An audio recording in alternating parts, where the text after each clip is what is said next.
kemarin kita berhasil meraih juara 2 ya. Kita ucapkan selamat karena berhasil membanggakan nama Indonesia, termasuk nama Kota Metro dan Lampung.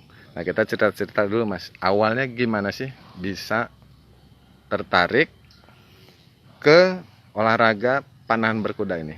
Jadi dulu 2018 Bagas pertama kali kenal kuda. Tahun 2018 mulai main kuda riding biasa, pertama belum sambil mana.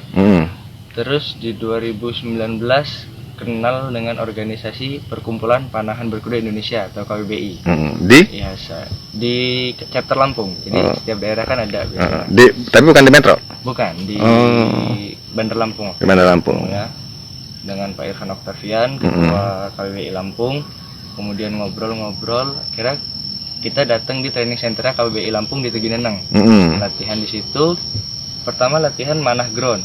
Sambil latihan berkuda rutin sekitar 1,5 tahun. Kemudian tahun 2020 Agustus kemarin Bagas ke Payakumbuh di Sumatera Barat. Itu training center di Indonesia saat ini di situ untuk organisasi kami. Kemudian latihan di sana basic 1 bulan full setiap hari pagi sore, pulang latihan mandiri sambil mungkin ada latihan-latihan bareng di Palembang, di Bogor dan lain-lain di training center kami. Terus latihan itu alhamdulillah setahun kemudian bisa berangkat ke Turki ya. Oke, kita sambil ngobrol-ngobrol ngeliat ini kudanya Mas Bagas ya. Ya, sambil masuk ya, sambil jelasin ya Mas. Jadi sebenarnya baru 2 tahun ya Mas Bagas ya? 3 tahun ya? 3 tahun. Udah sendiri 3 tahun. Nah, kemarin itu bisa diceritakan gimana Mas? Lomba di Turki ya? Ya, di Turki. Itu kita mewakili apa tuh? Mewakili Indonesia ya? Mewakili Indonesia. KPBI dapat undangan dari Turki itu untuk ikut kejuaraan mereka. Dan kami mewakili Indonesia. Alhamdulillah dapat juara umum, juara 1-2 untuk putra dan juara 1 juara umum untuk putri. Mas Bagasnya juara? Bagas juara 2 di salah satu kategori di perlombaan tersebut. Nah, bisa dijelaskan itu kategori apa Mas? Yang Mas Bagas?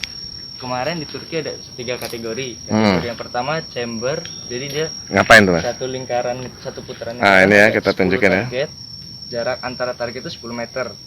Jadi kita nembak target sebanyak-banyaknya. Nah di situ. Terus yang target kedua jarak target sama pinggir trek itu sekitar 16 meter. Tapi sambil jalan juga kudanya? Lari juga kuda. Kita nembak jarak itu ada 8 target. Nah yang Bagas menang di target ketiga, dia simulasi benteng istilahnya kalau di filosofi zaman dulunya.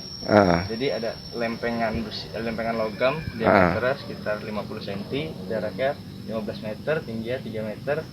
Nah itu nembak.